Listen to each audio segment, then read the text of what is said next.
Hello. Oh wow, it's so like dark and windy today outside that it's definitely like weighing down on me.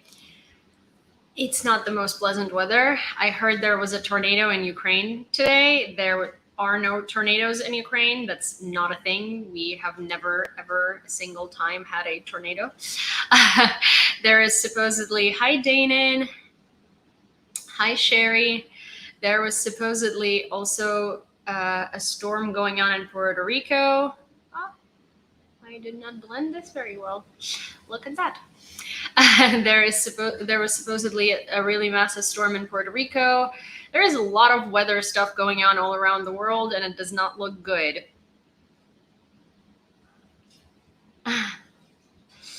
Hi, Jillian. Hi, Prexis. Hi, Dan. Hi, or Denver. Hi, Denver. And hi, Peter. Hi, Lauren. Hi, Carolyn. Hi, Jillian. I already saw you. Hi, Paul. Hi, everybody.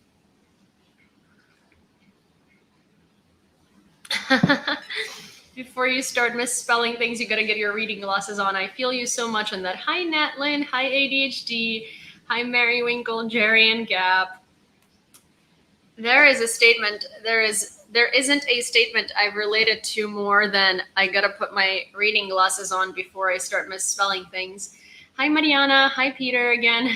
I'm good. I'm good. I'm okay. I slept in today. Hi, Swan. Hi, Cat. Swan is like, he's testing the moderator's patience with this.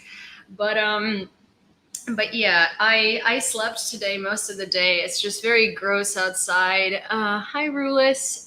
And it's dark and groggy and kind of like apocalyptic looking.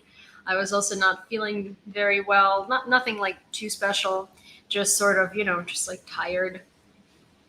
Hi, Maxim. And and so I slept in.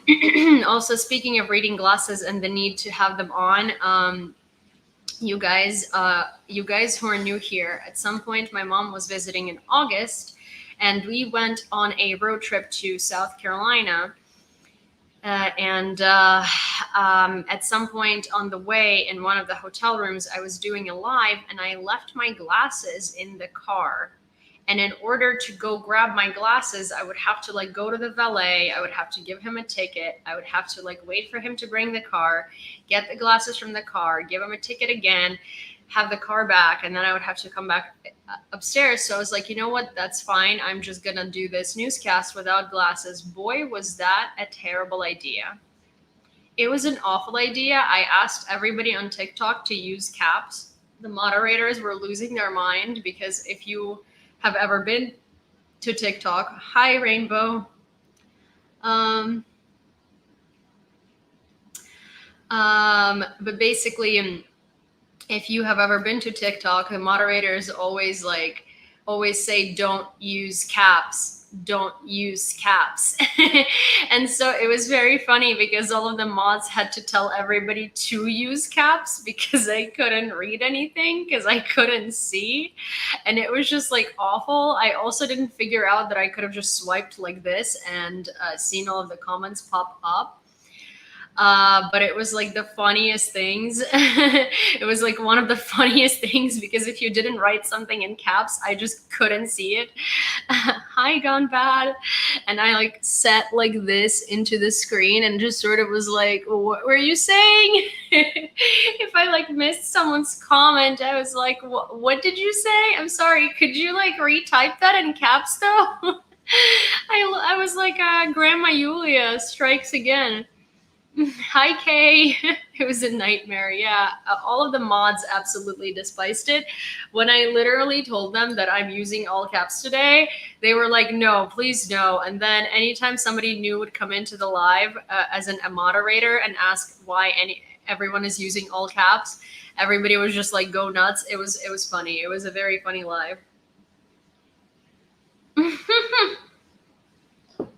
Yeah, that live every 2 seconds One of the mods would have to be like, she's not wearing her glasses. Please yell.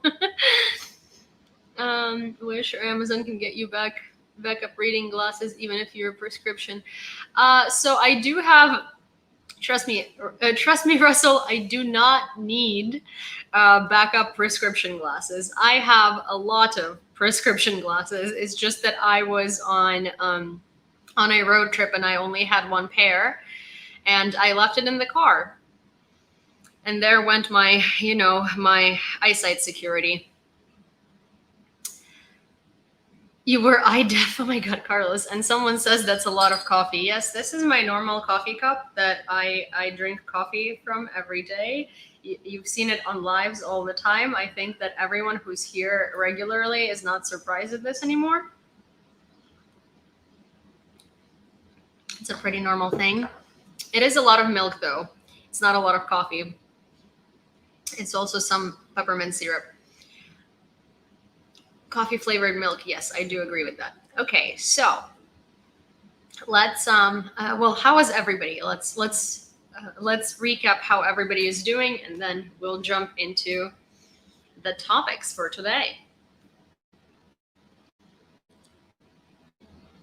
Mega pint, yes, mega pint of coffee. That is me, and that is mine. Also, quick update. So I have spoken to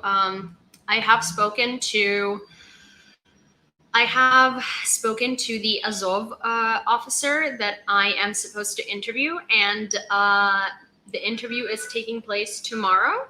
So we finally rescheduled. He now has good internet. He's back in Kyiv, and he is doing well. Then, yeah, so he's doing well. He's back in Kyiv. He is ready to be interviewed. And so we are going to be doing that tomorrow. I think at 5 p.m. Eastern or 7 p.m. Eastern, depending on I'll wait for him to respond which time works better for him. I think 5 p.m. Eastern would be better, but So Matthew, if you are here and I'm talking to my wonderful voiceover artist moderator, please make yourself available tomorrow so I can send you the video so we can put over. But okay, so have any of you guys guessed which one of the Azov soldiers I am interviewing? Because I did give you a little bit of details last time, and I think I'm ready to let you know which one it is. Have you guys seen you know what? I'm actually going to play you a video that I posted on TikTok a while ago. And you guys can guess. Also, why did I just get a Russian soldier? So basically, I'm gonna, but I'm usually clueless. I'm gonna play you a video with a couple of Azov guys that I posted on TikTok a while ago when I was traveling, and one of them is the guy that I'm interviewing, and so I will let you guess. Okay. Morning, folks. Let's talk about Azov a little bit. I'm at the airport. I'm flying to Chicago. It's about 6 in the morning. I haven't slept, and so I just watched about 20 interviews with the different Azov fighters, so you don't have to. In Ukraine, we call them cyborgs, and I was actually always wondering what earned them that nickname. These guys, who were evacuated from Azovstal from Mariupol, I can now safely tell you that they literally are cyborgs. So for all of those of you who still want to call them crazy Yahtzees, let me introduce you to a couple. This is Torque. Torque had his leg broken in 3 different places 3 times before either one of those breaks healed. He had almost drowned, floated out, crawled across the bridge from Mariupol into Azovstal, and then was evacuated. This guy lost his arm and his eye in the beginning of the invasion in 2014. He then came back to the front and volunteered to go and drop in help and weapons into Azovstal.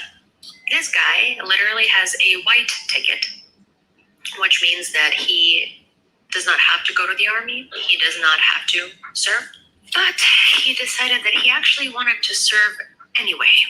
And he had tried out and successfully joined Azov battalion. And then he too volunteered to come drop in help and weapons into Azovstal. This guy lost his leg, and he is, as you can see, prepping for, physical fitness. I don't know. So yeah, this is Azov. So yes, these are some of the Azov guys that I wanted to share with you guys when I was at the airport randomly. Hi Julia, hi Joe, hi Truthful. Because I think there is still this rhetoric of them being crazy Yahtzees. And for those of you who missed the announcement, I am interviewing one of the guys in that video who was in Mariupol, then was in Azovstal, then was in Russian captivity, and then came back onto the territory of Ukraine. And I want to, I have, it was a very long process to get this interview, because first I reached out to them. They were very eager to give me an interview. They're very nice. But they had to basically send these questions to OPSEC and their command. The command had to approve these questions. That took 5 days. That took 5 days. Then after that, we were scheduling an interview. We scheduled one. Then he was basically at a physical rehabilitation facility, and he couldn't, there was no Wi-Fi, and his service was virtually inexistent because it's in the middle of the woods in Western Ukraine, and his service just wasn't there. He kept coming outside once an hour into the bushes to text me back. So we tried to do it the next day with Wi-Fi, but there was a storm, and the Wi-Fi is directly related to the storm. If it's storming, it doesn't work. So then we basically agreed that we're going to do the interview when he's back in Kyiv, and he's back in Kyiv today. He just messaged me and he was like, yeah, let's do this tomorrow. And so we're supposed to do it tomorrow, and I'm incredibly excited to speak to them. But so which one of these guys do you think it is, and which one of them would you guys want to hear from the most based on my super short, very uninformed description of them? As I am going to do a public reveal of who it is. Either way, I've kept this a secret for 2 weeks now. The only people who know are the people on Patreon. So if you are on Patreon, shh. And if you're my moderator, also Carlos, shh. But yes, please do let me know who do you think it is out of the guys that I was talking about, and please let me know. Hi, Leanne. Which one of them you would want to hear from the most? Make it a series. I want to make it a series. I would love to make it a series, and I would love to talk. To to most of them. I would love to talk to a lot of them, and I would love for the world to hear their stories, but it depends. The one with the white card. Joseph Carlos, the one with 3 times broken leg. Hi, Joan of Arc. I have no idea who is that. Oh yeah, okay, listen, you mods. Don't be sitting there all smug.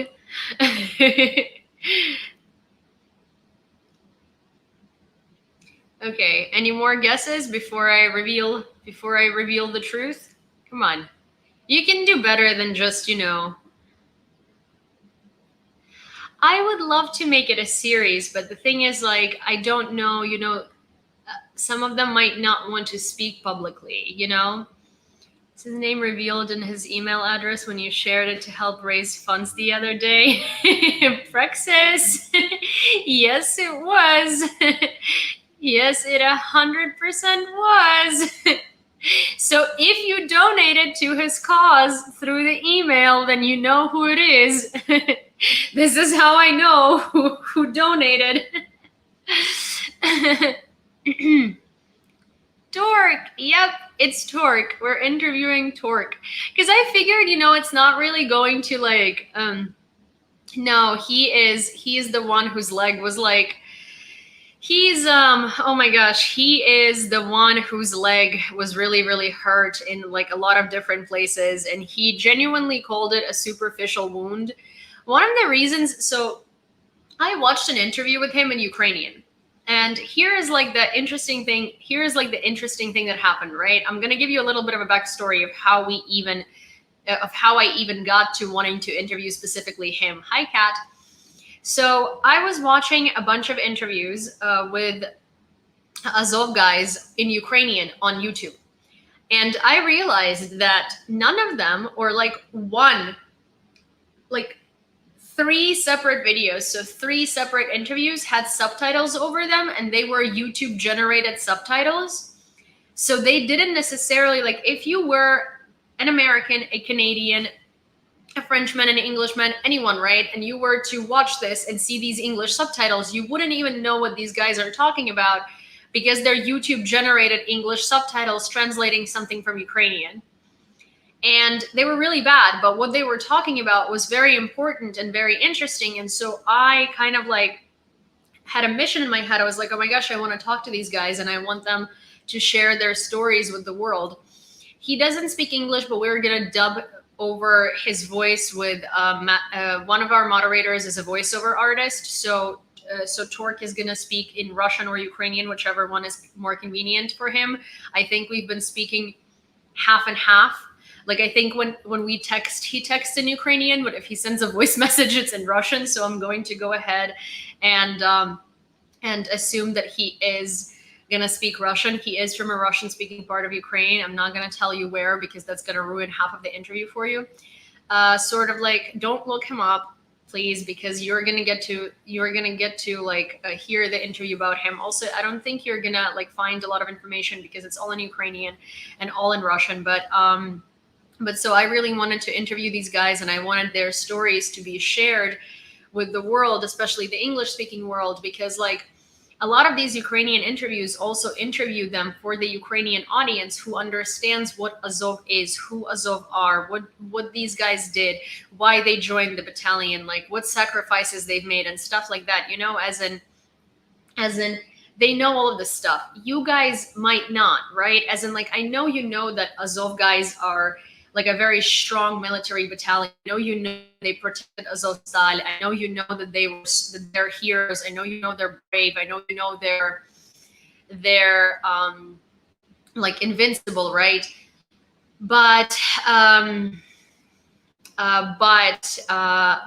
what you don't know, right, is why these guys decided to join this battalion to begin with.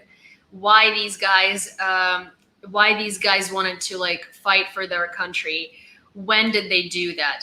Like, what prompted them to do so? What their dreams and expectations were beforehand? At what age did it? Like, which circumstances happened to make them want to be in the military, right? So you know nothing about their like human factors. Yes, David. Thank you so much, Truthful.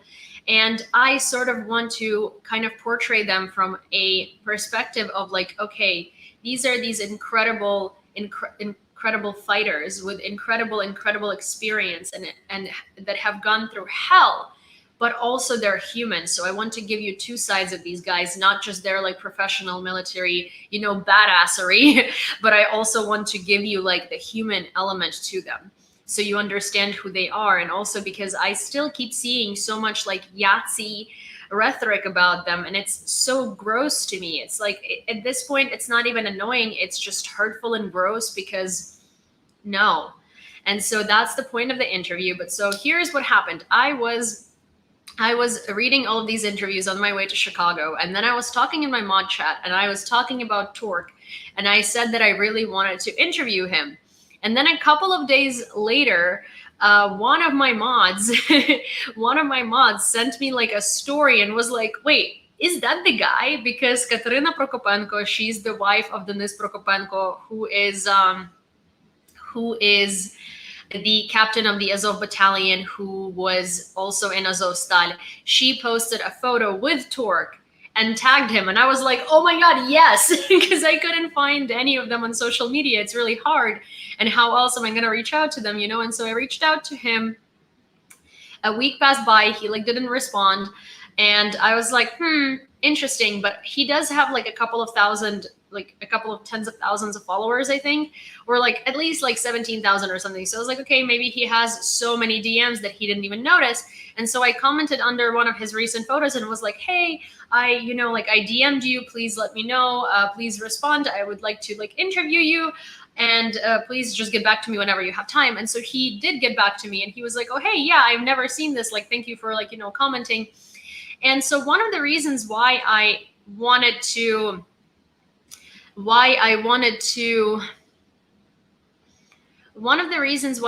interview specifically him after I watched an interview with him is actually it's like a very simple reason. So he, first of all, said that he had a superficial wound, therefore he declined morphine when they were operating his wound. And his superficial wound was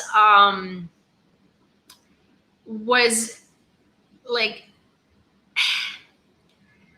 you could see his bone in his leg through his leg. That's the superficial wound. And his leg was broken twice, and he had that huge like hole in his leg. It was ridiculous. And he said, oh no, well, we had very little morphine there, and I didn't want to take it up because someone, let's say an amputee, would need it more because I only had a superficial wound. And that wouldn't even like surprise me coming from Azov, right? But someone who says that, right, is a certain type of person with a certain type of temperament, with a certain type, hi Norm, with a certain type of like willpower, right?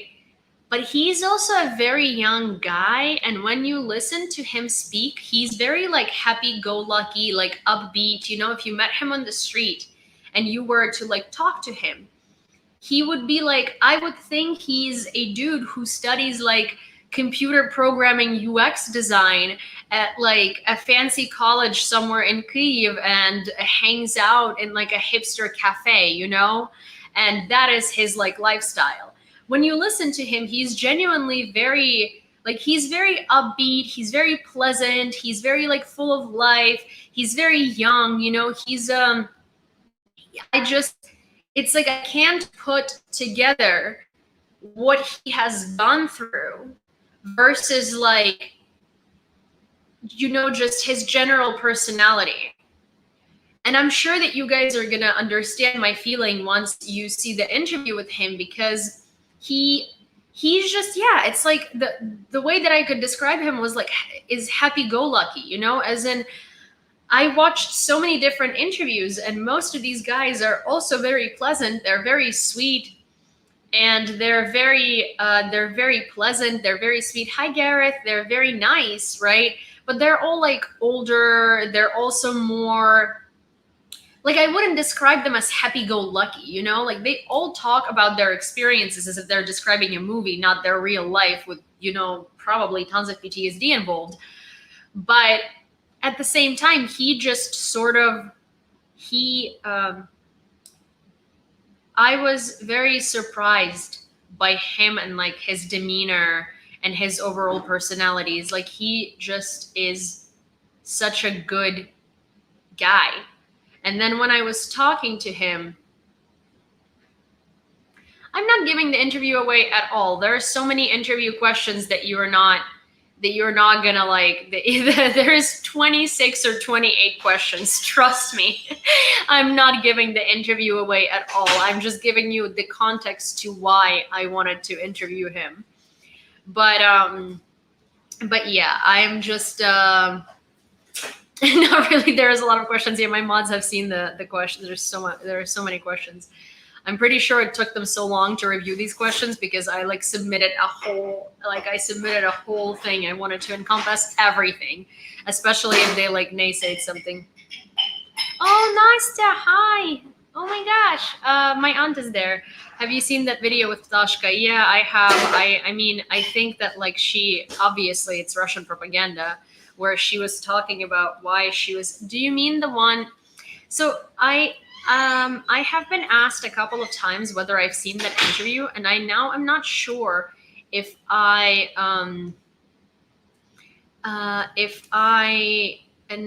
now not sure if I saw that one, because the one that I saw was pure Russian propaganda where she's responding to questions and they're calling her a Ukrainian Azov sniper. And she's talking about being a medic, and Russians are subtitling it on the bottom saying oh, she says she's a medic, but she's an Azov battalion sniper. We were talking about it yesterday. So is that the one that you're talking about, Nastya? Also, Nastya here and Nastya there are two different Nastyas. Moderator Nastya, my aunt Nastya. Wait, what do you mean no propaganda in that one?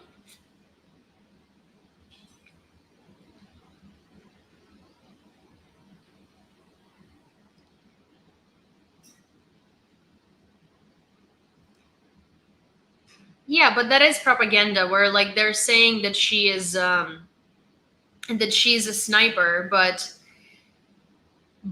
she's a medic, and she's answering questions quite literally saying that she's a medic and talking about not regretting anything and not regretting going to the front. She just regrets cursing on a video because her mom had seen it. So yeah. Yeah, they're not turning her words to propaganda. No, they're just asking the general public what they should do with her, which is incredibly upsetting. Yeah. Yeah. But it's really, really sad because but here's the thing. Where can I see your interview? So it's going to be on YouTube. My YouTube is the same as my TikTok, so make sure to follow. Yeah, so if you guys don't know, the interview is going to air on YouTube. Oh yeah, they did not make her say things for sure. She was just saying things, and she was saying that she decided to become a medic because she thought that uh, she thought that I mean that she was saying things by herself. They weren't making her say anything. It did look like she was very chatty. She was you could tell that she's not trying to go with their narrative. I also thought that they released that video. Well, one of the things that I was saying is I don't know how old this video is, because first of all, she's wearing winter uniform. She's wearing very heavy uniform in that video, so I don't think it's recent. I think that video is from when they captured her. And hi Tans. And I think that video is from when from when they captured her, because also she isn't malnourished. You're right, she looks fine, but that's not, I don't think they would be giving her food or giving her enough food for her to not look malnourished. Had it been, thank you Todd, had it been a recent interview. And again, the other thing that threw me was the winter uniform. I think that her uniform looks like they captured her a while ago. Looks like they interviewed her a while ago when they captured her. Because also, why would she be wearing uniform in why would she be wearing uniform in an interview if she had been a prisoner of war for a while? It's not like they would put her in a uniform, I don't think they would. I don't think she's wearing her military uniform in a colony, So yeah, but I'm happy that she's alive as well. From the RF perspective. Hi, Lisa. Yeah. And Tyra, yes, we've discussed Tyra when Tyra's testimony aired, and Tyra's testimony was really heartbreaking. Also, to all of you guys on YouTube who are probably like, who is this that you were talking to? This is my aunt Anastasia. She is amazing. She is one of my favorite members of my family. Well, actually, the favorite one. Please don't tell anybody. I do love my mom and dad, but this is my little.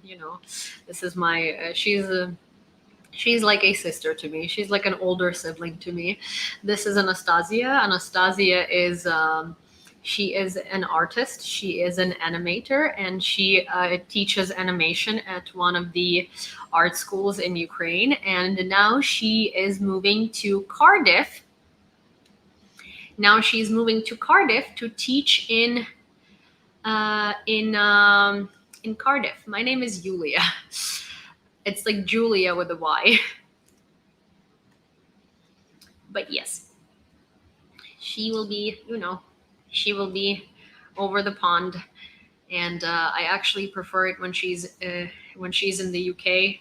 Not only because, well, I am less worried about her safety, but also because we have 5 hours difference, not 7. So that means that when it's like I have 2 extra hours to call her a day. I'm sure she's very, very, very happy about it. Not, I have 2 more hours a day to terrorize her. For just one term? Oh no. Can they keep you there longer? Can they love you and keep you? Okay, so let's start with the news for today. Unless you guys have any questions, suggestions, or anything else. Because, today is very slow. Today is a pretty slow day. I can see by the numbers that it's a pretty slow day. But also to be fair, I went live much later than normal. Hi, Fatal Jester. Your family is from Odessa. Oh, that's nice. Odessa is a beautiful city. Grumpy Anastasia would probably murder me if she received all of the messages that we send through the moderator chat. I don't think she wants any of those notifications.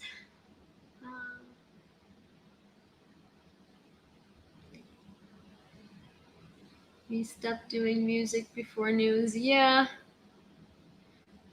I did not get your question about Ukrainian agriculture. No. I didn't see it.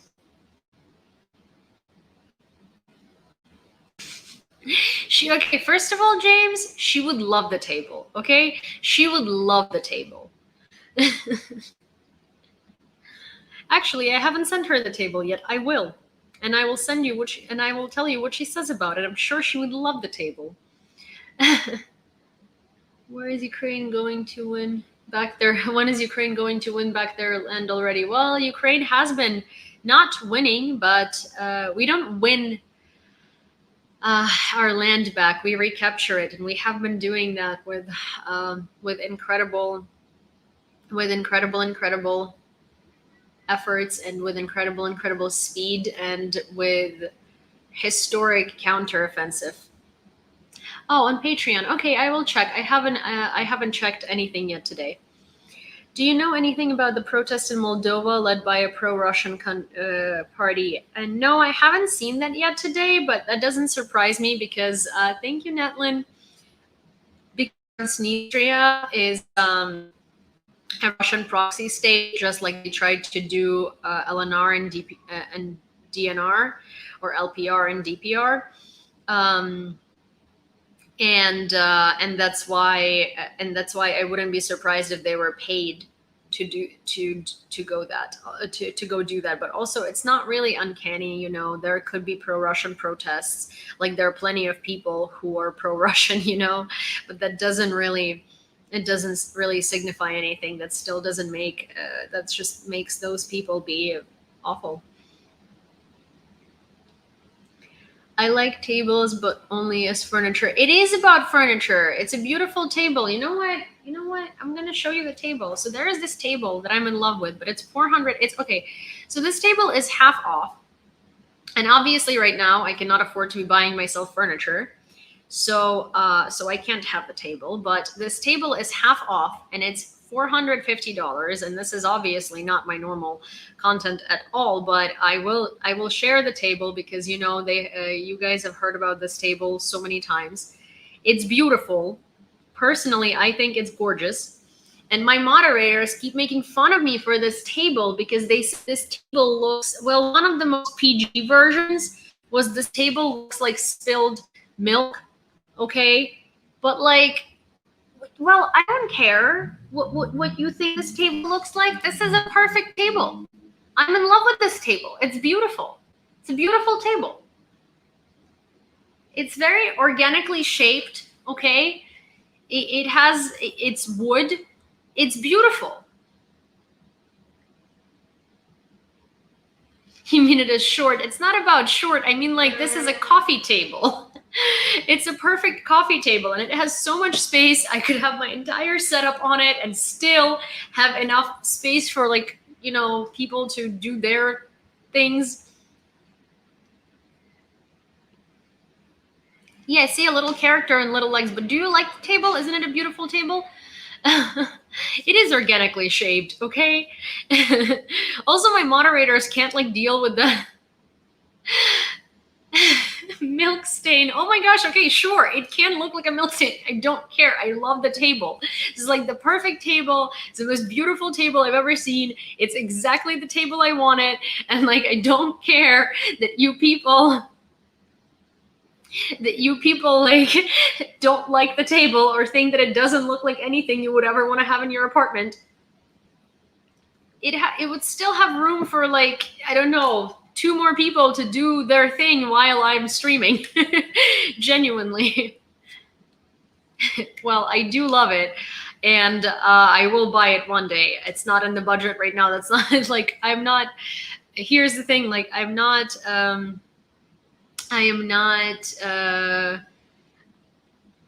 hi, Żeltok, and hi, Master w Zanozach. It's not that I am, you know, upset about my mods not liking the table, and that's why I'm not thinking of buying it. It's just that that they're very annoying about this table. Oh, hi everybody on Twitch. There is a lot of you today. Hi, nice to meet you. Some of you I know, and some of you look like you're new. Hi. Is this a raid again, or am I wrong?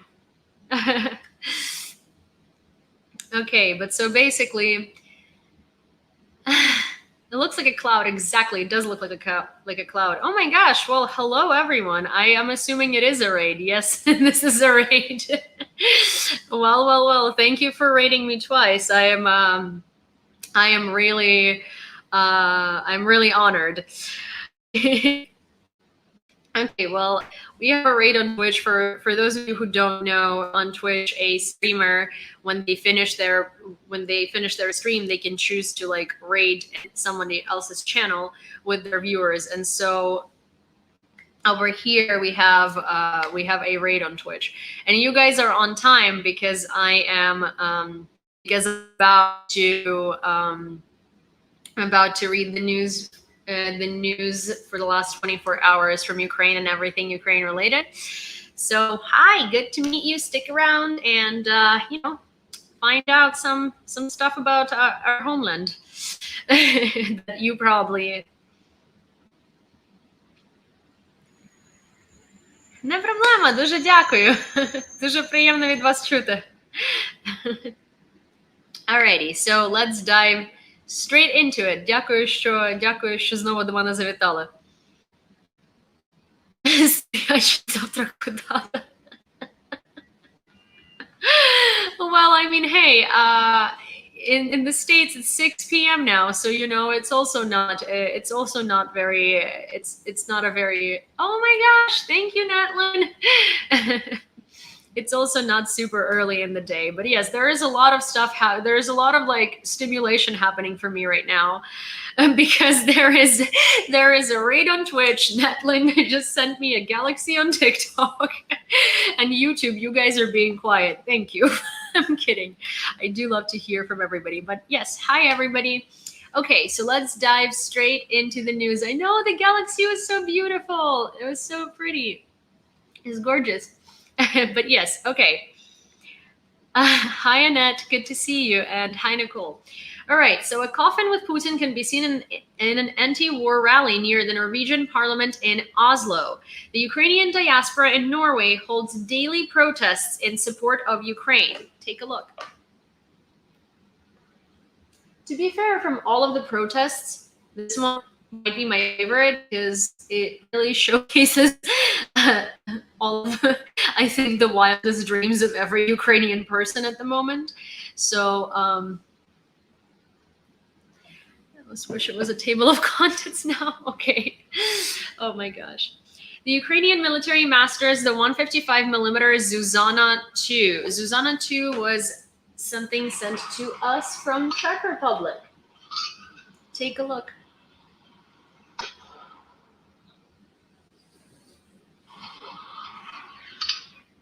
Grumpy, we can start talking about your table again if you want. No, first of all, it's not my table. Please stop calling it my table. You're just putting some salt on my unhealed wounds because I cannot afford the table at the moment. So calling it my table is so counterproductive because you're lying to me. Okay, a creepy shot from Izum after the exhumation of the bodies. Hands are tied behind the back of one of the victims of the Russian occupiers. The photo was published by journalist Denis Kazansky. So as I was saying earlier, you know, the more we find out about everything that's happening in Izum, the more we're going to discover of all of the more like terrible things that have been going on there are going to be discovered. And I really you know, it's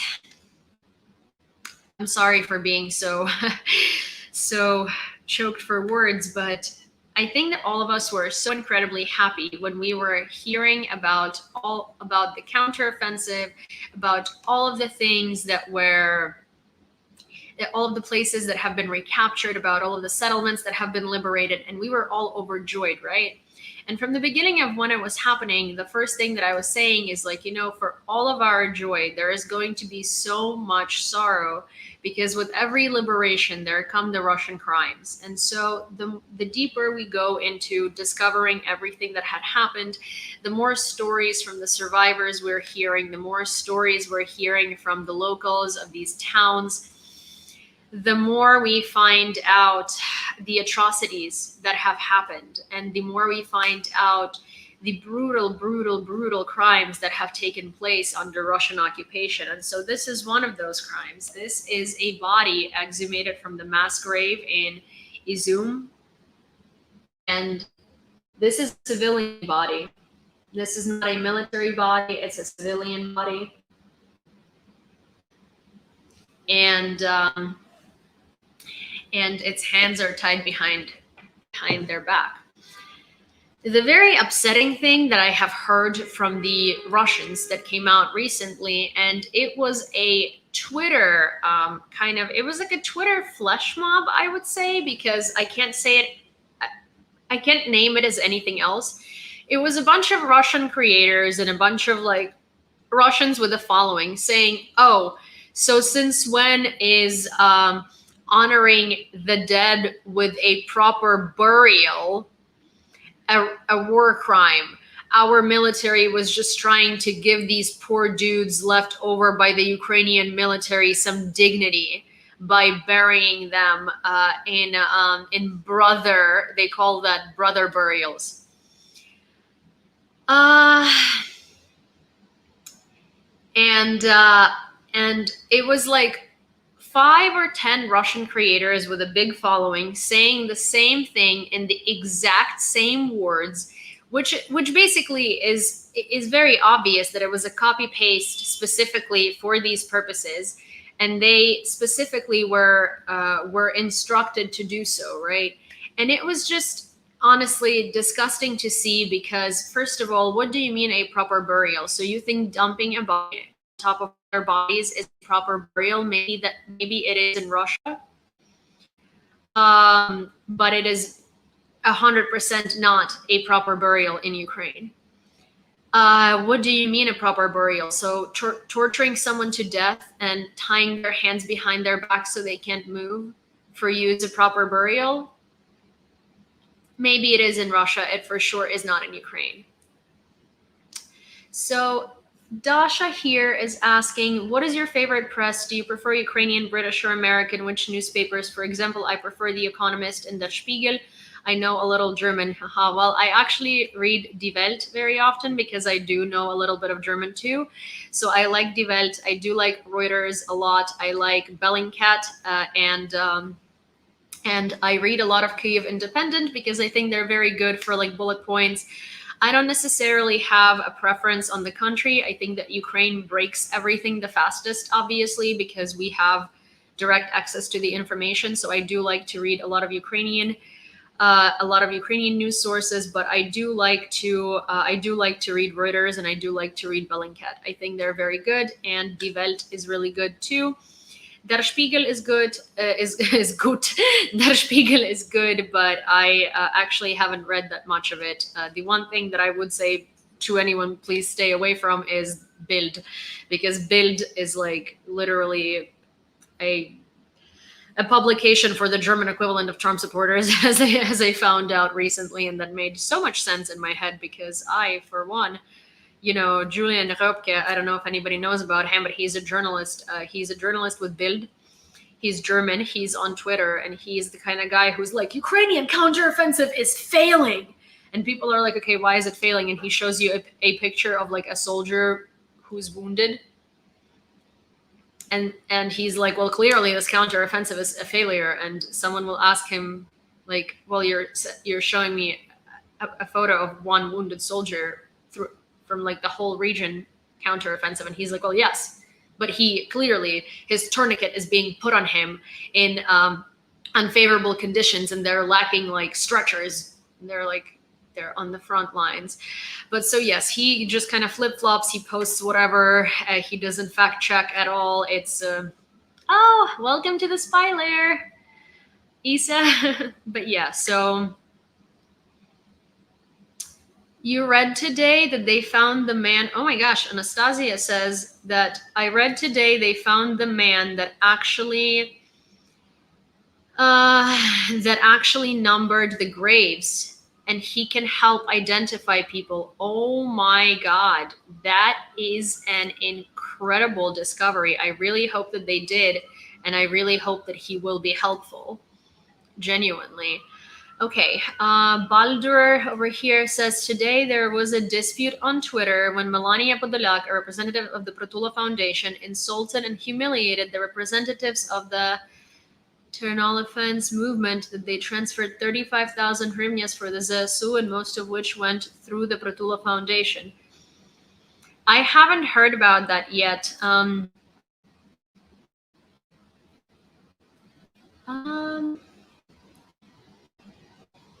I haven't heard about that yet, but I will read up on it. I'm sorry, I unfortunately do not have the comment to it yet. I am very, you guys caught me. Like, on the one hand, I'm so happy that you guys rated my stream, and I really hope that you find it useful and that you like the information and stuff like that. But today is like the one day where I slept in till 4 p.m. because I felt so incredibly horrible, and it's also raining out of the wazoo. It's dark and gross and cold and just like, it's too cold, humid. It's just not my day today. I'm so not on par and on top of my informational knowledge today, because usually I get to the stream and I have already read everything that there was to read. I have perused Twitter. I have perused all of my international sources. I have done everything. And today I'm kind of like coming in with, having skimmed through the news, and basically we're going to be analyzing them with you together. But yes, Dasha says, I agree about Bild. It's just the usual tabloid. It's amazing that someone else refers to it. So many people refer to Bild. It honestly boggles my mind. I can't believe that anybody takes it seriously. It's like worse than, I think Bild is worse than the New York Post, and Bild is worse than like OK magazine in the United States, or like any tabloid really. Okay. Alrighty, so wow, my voice is now struggling. Look at that. I understand our voices, but I wanted to read you something, and I'm actually probably going to go on Medium and create an article. It's going to be my first like writing piece. I never really like write. I'm not very confident in my writing abilities, but I've been having to translate a lot of stuff from Ukrainian into English for a charitable organization in Ukraine recently, so I'm feeling more comfortable about my confident about my writing skills. And yesterday I posted a thread on Twitter explaining in my own opinion why Russia will never win.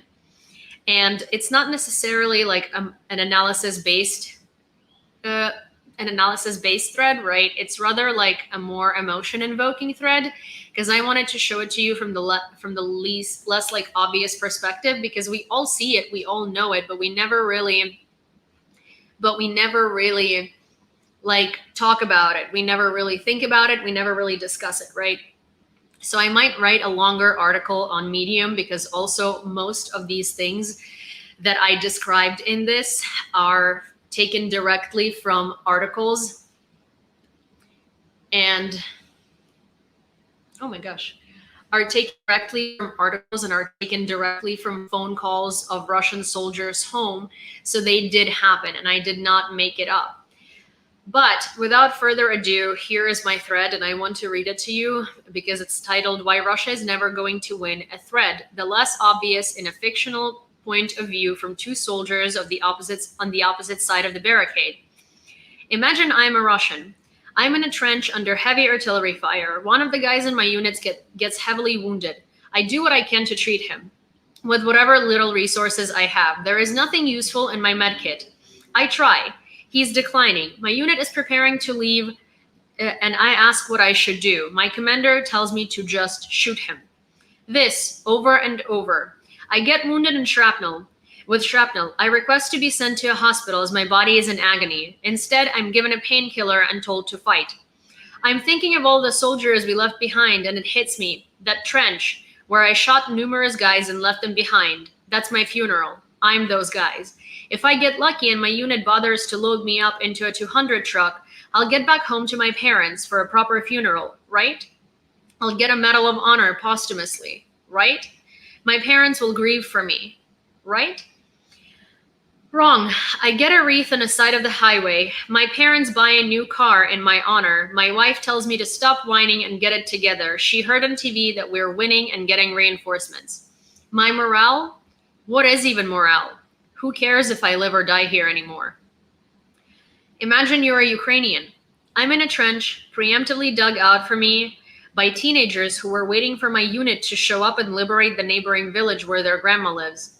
My brother in arms is wounded under heavy artillery fire. I managed to bandage my body with supplies delivered for us from kind people from all over Europe who put together first aid kits for our fight.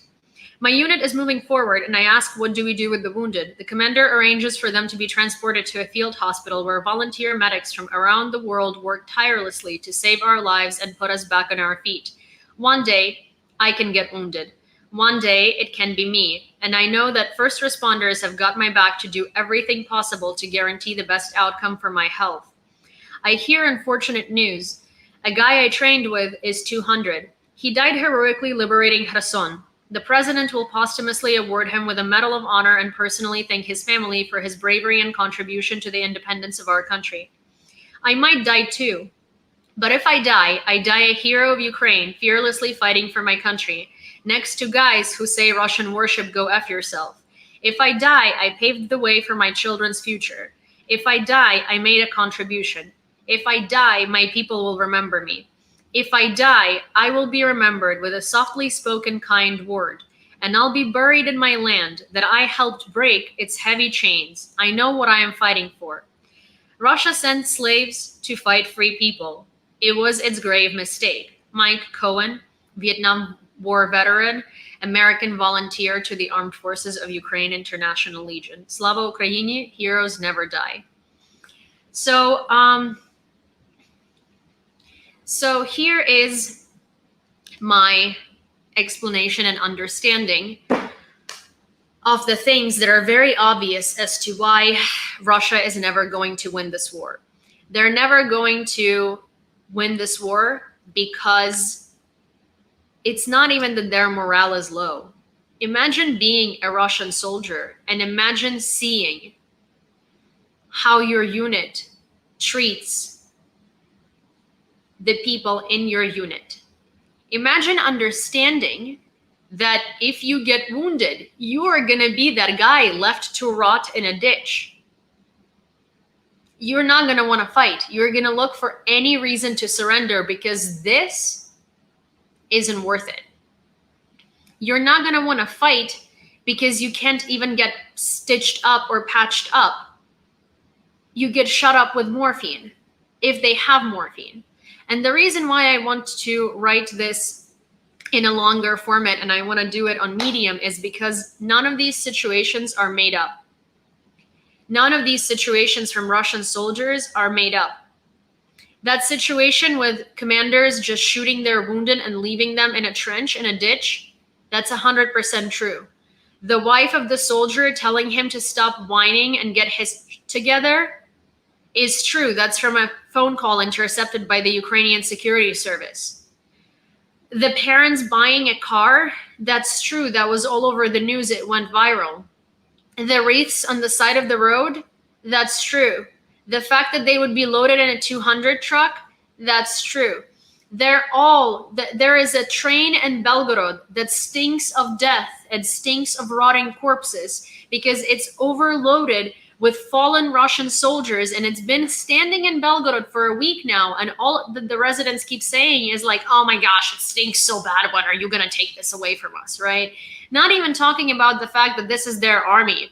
This is their army men that are dead in there, right? So it's not like, oh my gosh, like, well, they deserve to be with their families, which they don't, because I mean, they're not like honorable soldiers, they're war criminals, but still, right? The attitude of people. None of these things, the fact that I wrote that the guy was given painkillers instead of being sent to a hospital is also true. That is from an intercepted phone call where a guy is calling his wife and he's saying, I'm incredibly wounded, but it's okay, I can live with it. You know, I've been given painkillers, we're going back to the front. So none of these things, and none of the things in this POV that I wrote are made up. They're all real. They're all real, right? So, so I think that's the worst part of it, to be honest, is that I'm not even making it up. The med kits that have nothing in them, we've seen Russian med kits even in the beginning of the invasion, and those were the better med kits. So I can't even imagine what they have in there now. So this is all reality, and these are the things that we talk about, but we never think about the perspective of a Russian soldier, frankly, because like, we don't care, right? But at the same time, like, this is what I wanted to say. I wanted to say that this is like, if you look at that and if you think about it in that way, it's very telling. It's very telling that these people can never win. They're also slaves sent to fight against free. So for those of you who are new, sometimes I find videos that I really want to show to everyone. I think they're incredibly important. I think they're very good. Very often they're videos from Ukraine Now, which is one of my favorite sources for like short little factual videos. But this one isn't. And I set it up here full screen on YouTube, Twitch, and Twitter. And then TikTok people get to see it from their own angle. So give me a second. I'm going to pre-upload it and you guys are going to watch it. It's supposed to be a bit of a palate cleansing video, so nothing gruesome, which is good.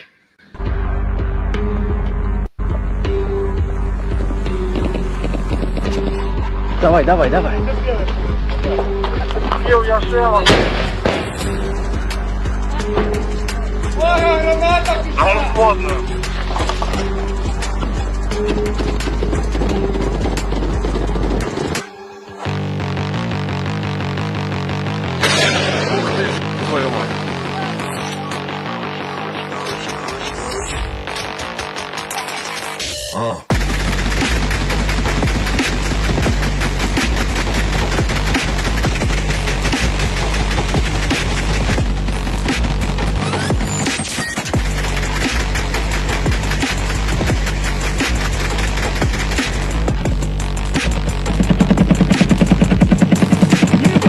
Добивай, добивай.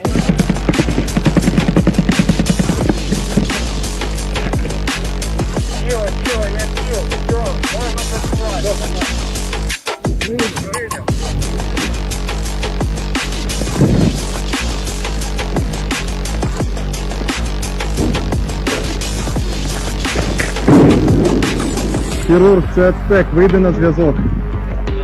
Так, хірург, прийом.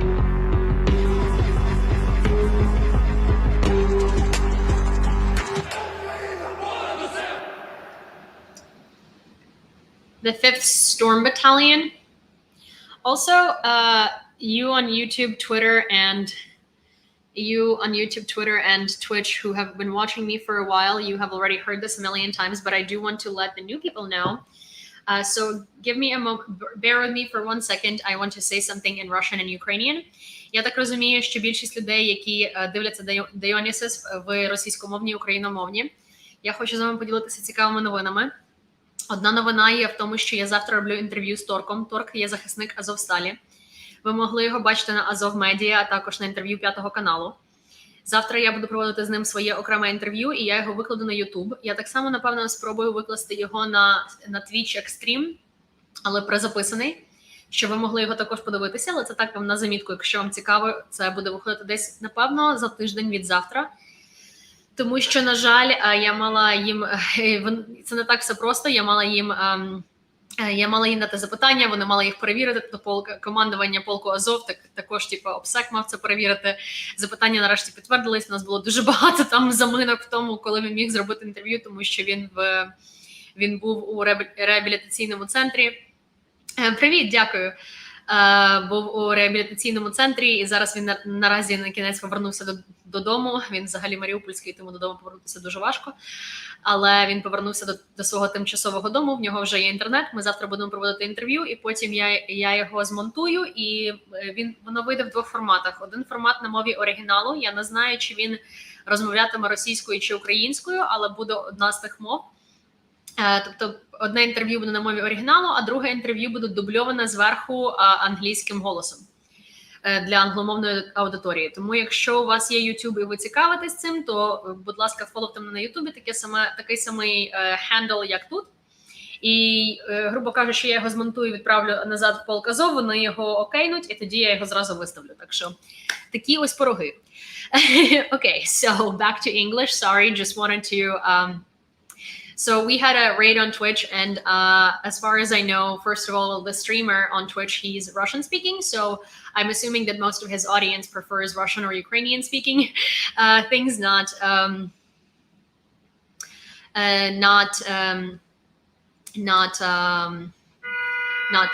English speaking. Master в занозах, it's going to be, so basically I'm just gonna play the YouTube video as a stream. Because on Twitch, I can't pre-upload a video, but on my software, I can stream a video that was already pre-recorded. So that's what I'm just gonna do. I'm gonna stream the video here, but I'm most likely gonna stream it here in English, not in Russian Ukrainian. So if you want to see the Ukrainian or Russian, then you gotta walk over to YouTube because I'll release both. And Modiger, his name is Tork. Tork.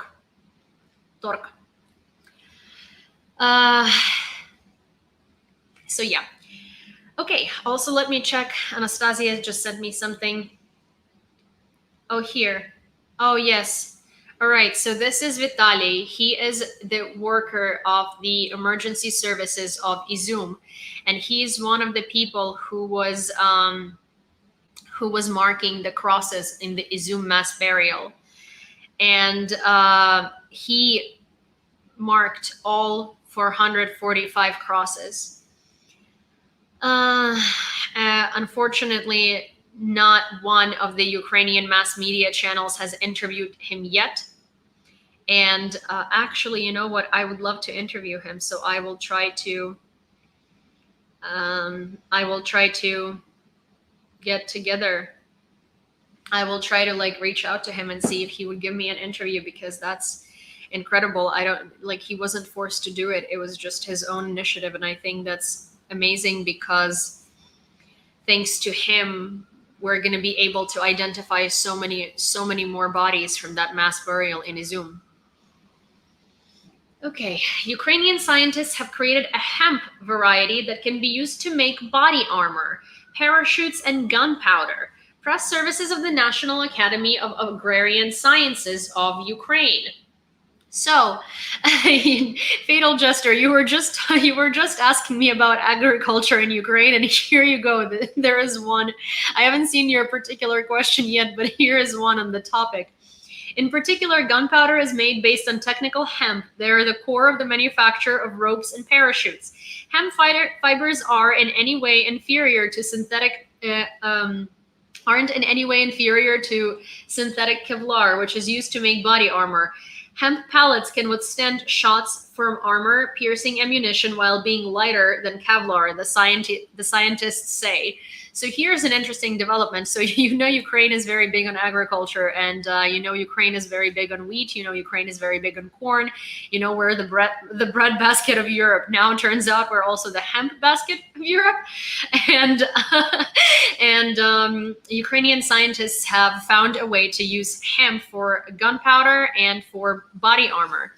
So that's very interesting. I think that's a very innovative idea. And what they are saying is that these pellets are much lighter than Kevlar, and these pellets can withstand shots from armor-piercing ammunition, also while being much lighter than Kevlar. Dmytro Kozatsky, who's currently in Russian captivity, won another victory at the prestigious International Photography Awards competition for his world-famous photo from Azovstal, The Light Will Win.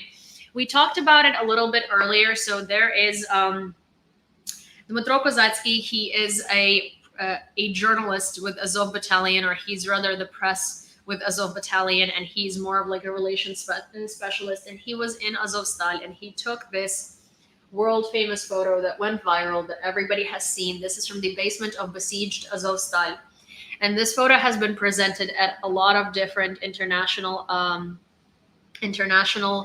competitions, and it has won multiple awards at this point. It has won an award in Paris for the best press, and then the best war press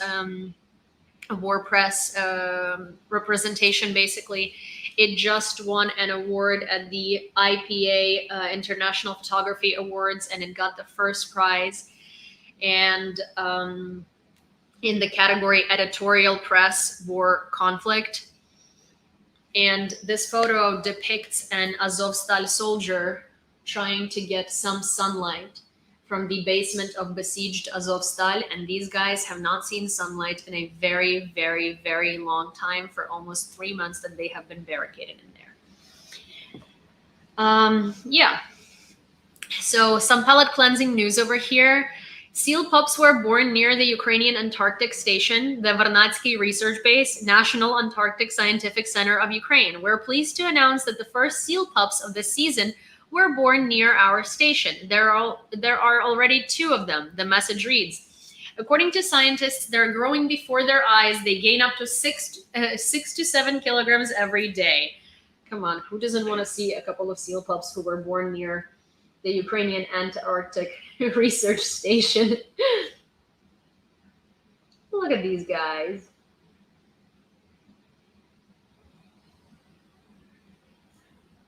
See, baby seals remind me of Cindy. Baby seals 100% remind me of Cindy. Cinya, come here. Treats? Come here. Sin. Okay, one sec. Let me show you my little baby seal pup, because, you know, I have one. See? Do you want a treat? See ya. Oh, yeah? Oh, who woke up? Oh, who's alert? Who's alert? Come here. Okay. Слава Україні! Слава нації! Пиздець Російській Федерації. Молодець, моя дитино. So, this is my little baby seal. And come on, she does look kind of like the baby seal pups. Oh, look at her. Don't they look exactly alike? Look at her. Her and the baby seals. Good girl, right? Божечко, хорошая собака. Yes. So Cindy over here is a little more patriotic than some people I know. Very food motivated though. Will not high five you on Slava Ukraini unless you give her a treat, but you know, we're working on it. Citizens of Sri Lanka spoke out about being held captive by the Russians during the occupation of the Kharkiv region. 7 Sri Lankan citizens, a woman and 6 men, were in Kupiansk at the beginning of the full-scale invasion.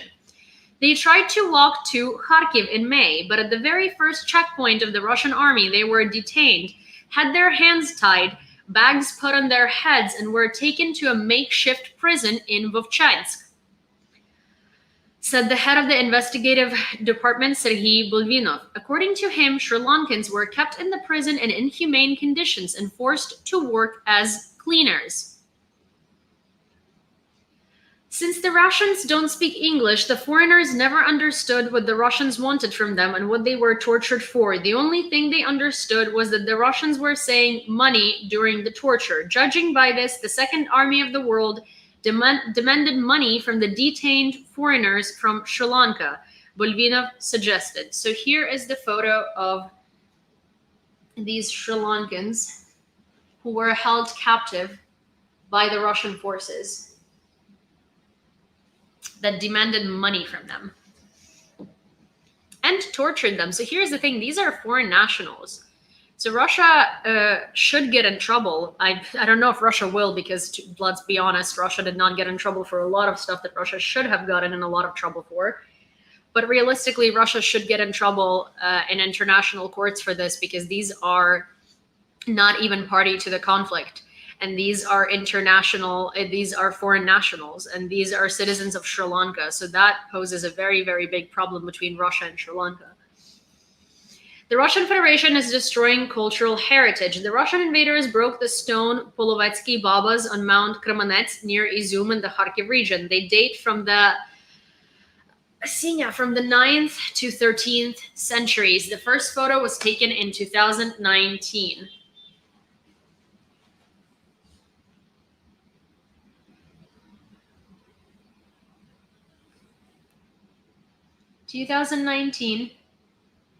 Versus, oh, not the seals, oh my gosh, versus now. It's kind of like, well, obviously it's not as old, but imagine if just a random invaders just destroyed the heads on the mountains in South Dakota, right? That would be insane. That would be incredible, because that's just a ruining of the history. And this is dating back to 9th to 13th century. So it's just such a big blowback to cultural heritage, not only Ukrainian, but just world history. Not that they care. Prime Minister of Ukraine Denis Shmyhal and First Lady Olena Zelenska honored Queen Elizabeth II on Sunday, who's lying in state at Westminster Hall. The British media also reported that the Princess of Wales met with Zelenska on the eve of the Queen's state funeral. Royal Central Edition. This is the photo of Kate Middleton and Olena Zelenska together. And then these are some videos from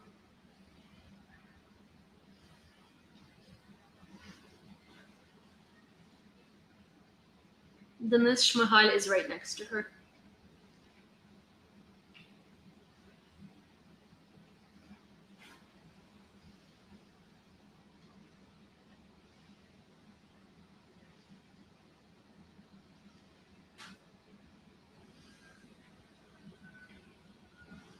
Hi, Denmark.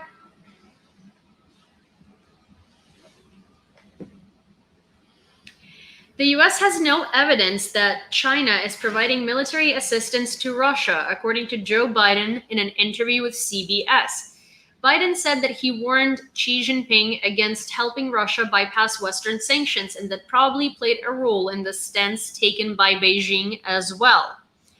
President Volodymyr Zelensky emphasizes that there is no lull at the front now, but preparations for the next stage of the liberation of Ukrainian territories.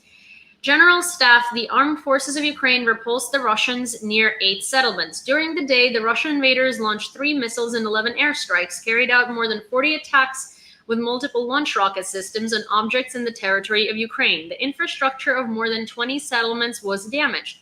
Ukrainian missile troops and artillery fired on more than 20 enemy facilities, in particular 7 control points and 9 strongholds and areas of concentration of personnel and military equipment. Air defense facilities and pontoon crossings of the Russian occupiers fell into the strike zone.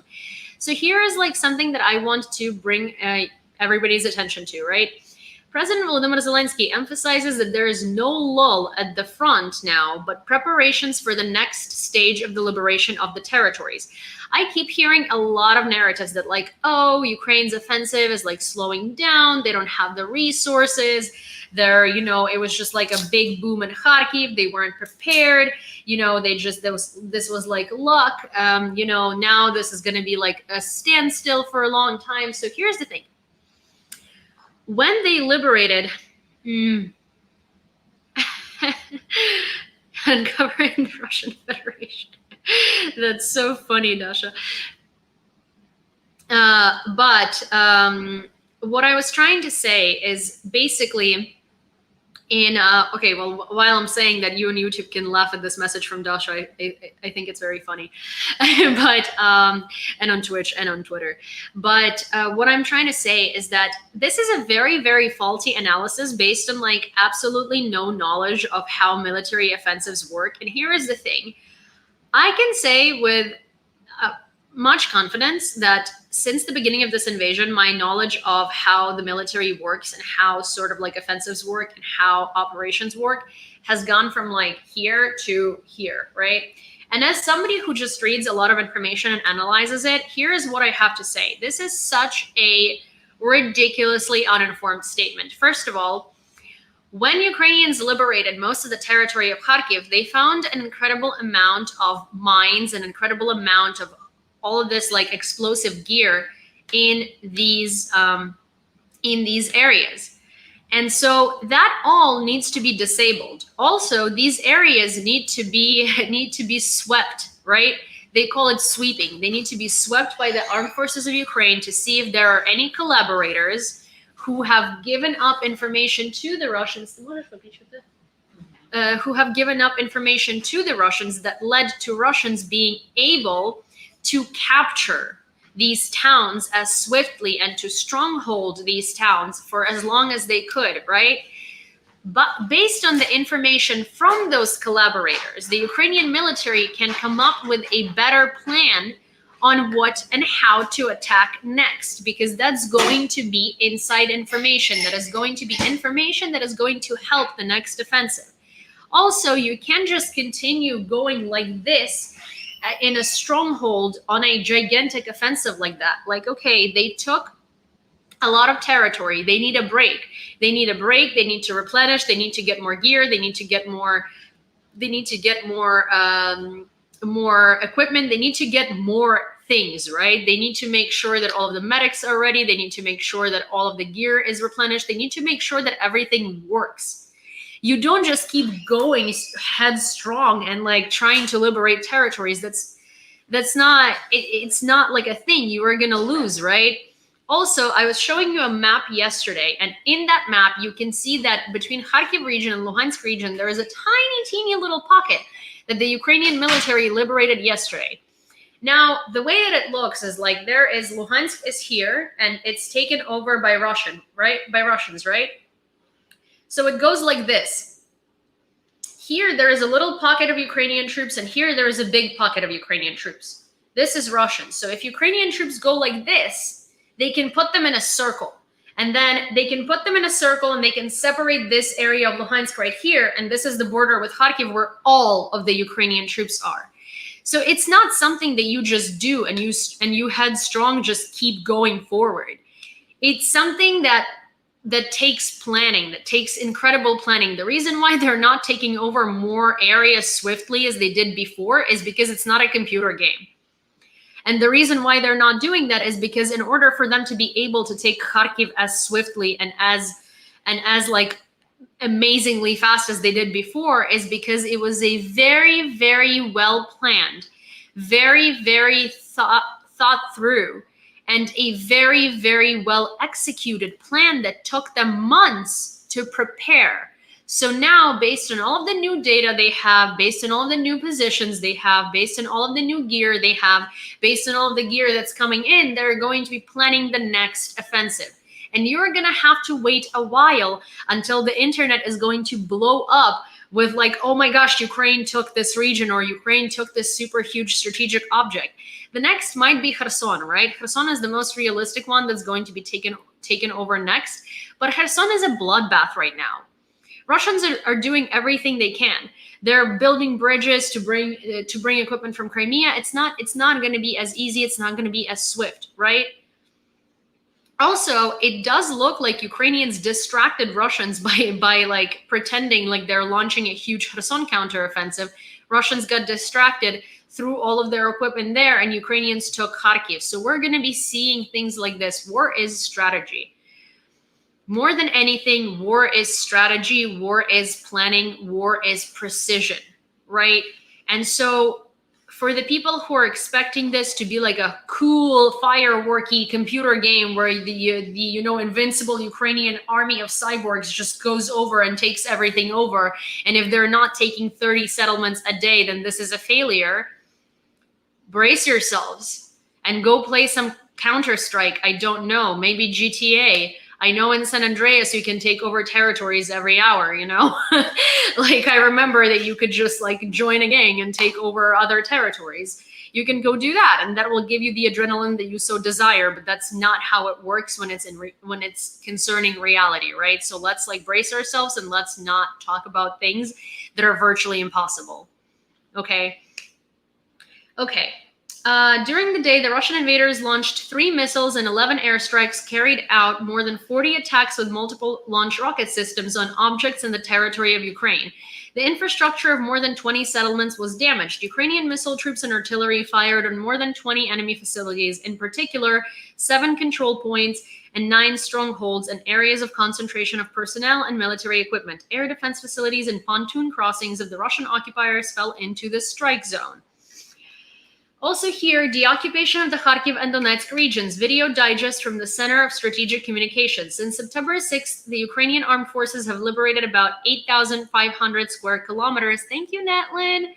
Of Ukrainian territory. Deputy Minister of Defense of Ukraine, Hanna Malyar. Thank you so much. I really love those. There is this like little animation gift of peonies on TikTok, and it's genuinely incredibly beautiful. And so yeah, Netlin just sent me one, so I was very happy about it. Q-Mister 56, how did Germany made it look so easy? Well, because Blitzkrieg failed, right? Didn't it?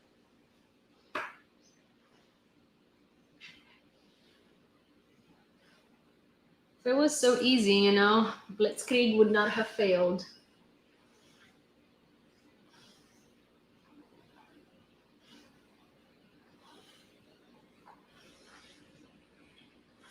Yep.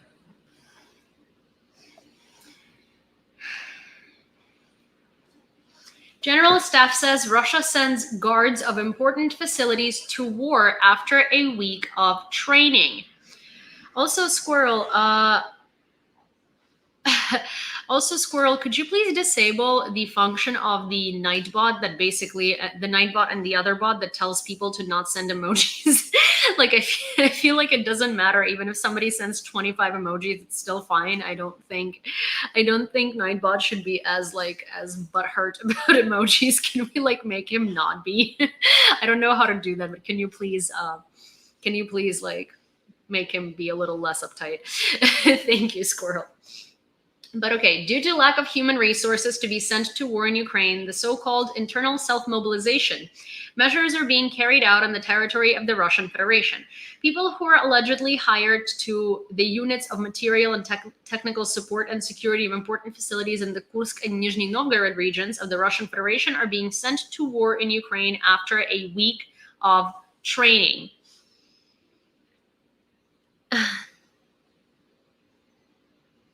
Oh no, Q-Mister, there's nothing to be sorry about. On the other hand, I was just saying that the Nightbot, basically, we have a Nightbot on Twitch, and anytime you send an emoji, Nightbot is just like, stop sending emojis. It's a little, it's a little sensitive. At night, the Russian military carried out 8 missile strikes on Zaporizhia. Previously, they were aimed at infrastructure facilities. As a result of the night shelling of the city, high-rise buildings and the premises of the educational institution were damaged. Windows in these buildings were broken. Private houses were also affected. Their windows were broken and the roof was damaged.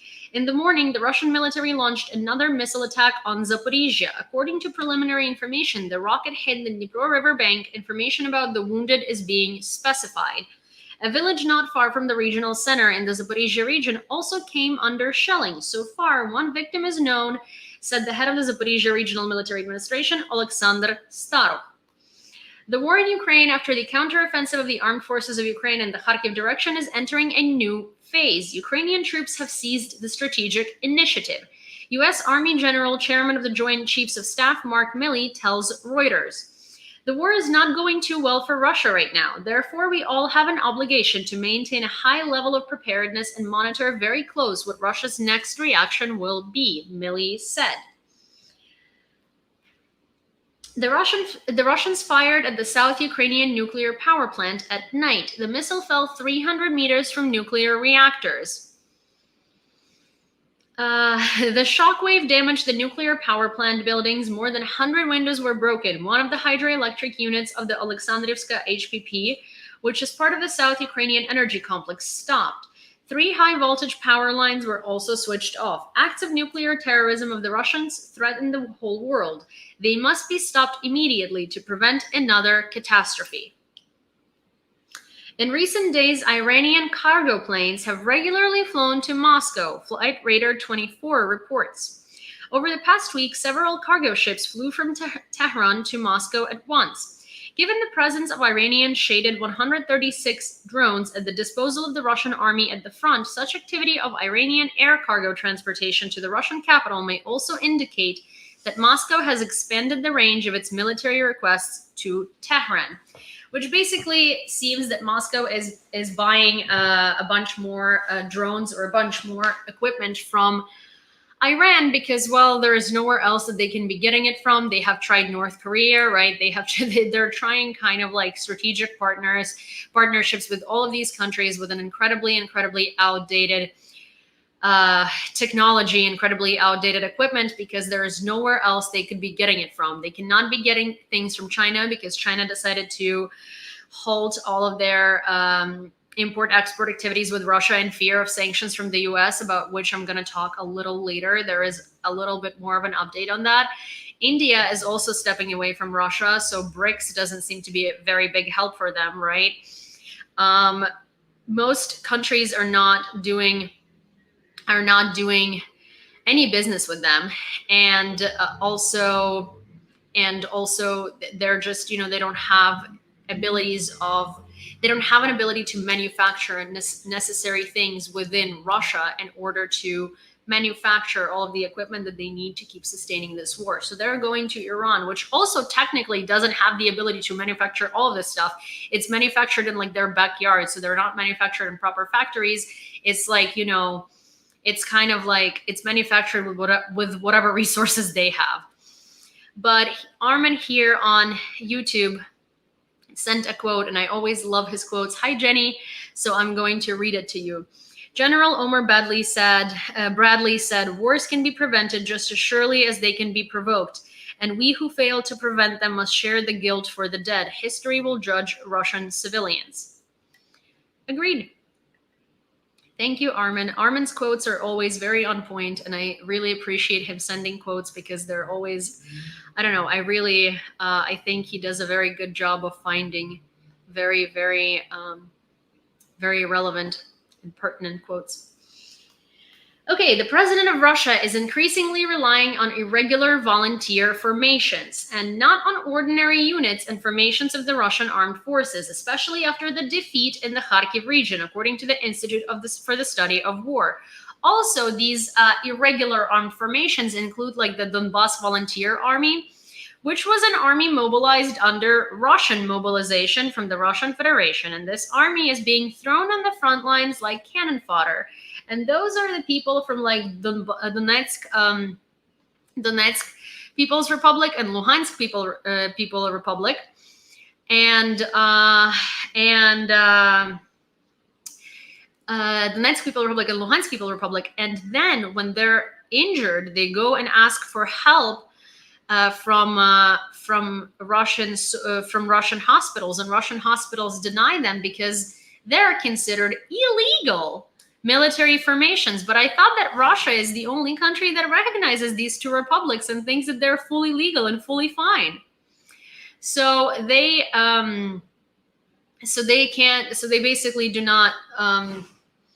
basically refuse them treatment. When Russians are retreating across the border from Ukraine, DPR and the people with DPR and LPR passports are not let in to Russia. Russia closed its borders to Russian citizens of LPR and DPR because they don't have a valid Russian passport. And that's a funny thing because, see, I thought that Putin came to liberate, LPR and DPR. I thought that he cared so much about these two places. Why aren't they like welcomed with open arms into Russia? I thought they were the whole reason why Russia's here. Yeah, think about that, you little Russian sympathizers. Okay, US president threatens China. US president threatens Chinese president to stop investing if he backs Russia. Joe Biden has promised Xi Jinping to stop American and other investments in China if Beijing helps Russia bypass Western sanctions. The telephone conversation with the Chinese leader took place during the February 2022 Olympics, according to CNN. So that might be the reason why China has been so like flip-floppy and sort of so like, yeah, Russia, yeah, we support you. What'd you say? You wanted to buy something from us for a lot of money? Oh, we can't do that. Really? I'm sorry. Yeah, sorry, missed your call. Really, I'm not home right now. I will call you back later. Because that seems kind of like how China has been behaving towards Russia. On words, they're kind of like, yes, we support you. The second that Russia actually needs real support, quantifiable support, China is just kind of like, what are you saying? Service, really bad service, dude. Like, I'll call you back when I'm at home, terrible. Starting today, the Baltics and Poland stopped letting Russians in. This also applies to citizens of the Russian Federation who have Schengen visas issued by third countries. In addition, as of today, the simplified issuance of visas for Russians and Switzerland has been suspended. Soldiers of the armed forces of Ukraine repulsed the attack of the invaders near Bakhmut. Units of the LNR fled from the battlefield. According to the main intelligence directorate of the Ministry of Defense, Russian troops tried to launch a counterattack on the positions of the Ukrainian military in the Bakhmut area, striking from cannon and rocket artillery. However, the Ukrainian Defense Forces responded to the Russian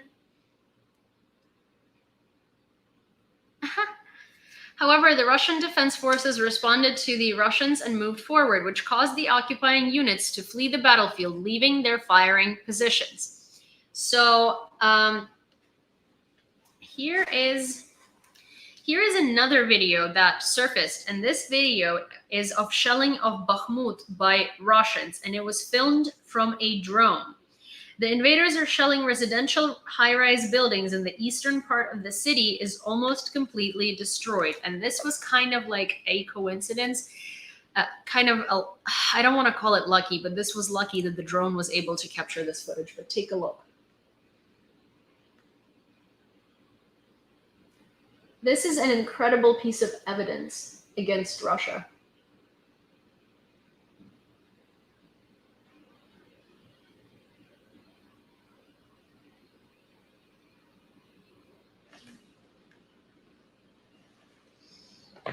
That was the flag misfound distortion. Fleeing the Kharkiv region, the invaders abandoned more than 200 pieces of equipment. According to intelligence, the Russians left the largest amount of equipment in the Balaklia area. Hey guys, our frequent flyer is back on YouTube. The footage was of the shelling of Bakhmut by the Russian forces. With the counteroffensive and the liberation of Ukrainian towns from the Russian invaders, more and more people can finally breathe a sigh of relief and greet the warrior defenders with great gratitude. And thanks to them, all Ukrainian lands will soon be free. Oh, you know what? This is a Ukraine Now video, and you know what it means. You know I love Ukraine Now videos, but this one is shorter than normal, so maybe I don't need to go through all of the, you know what, actually, yes, I'm not going to go through all of the setup because it doesn't really make sense. Here.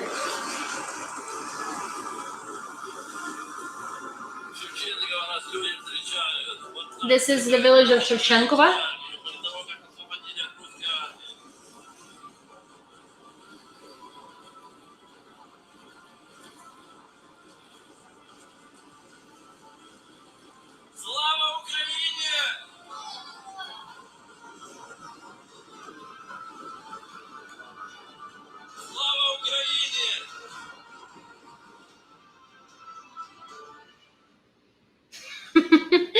Grumpy. There is some person who just came onto Twitch and their first message reads, "Hello, I'm from Russia." And I was about to say, well, good for you. What do you want me to say? Why are you announcing it so happily? Like, hello, I'm from Ukraine. See the problem here?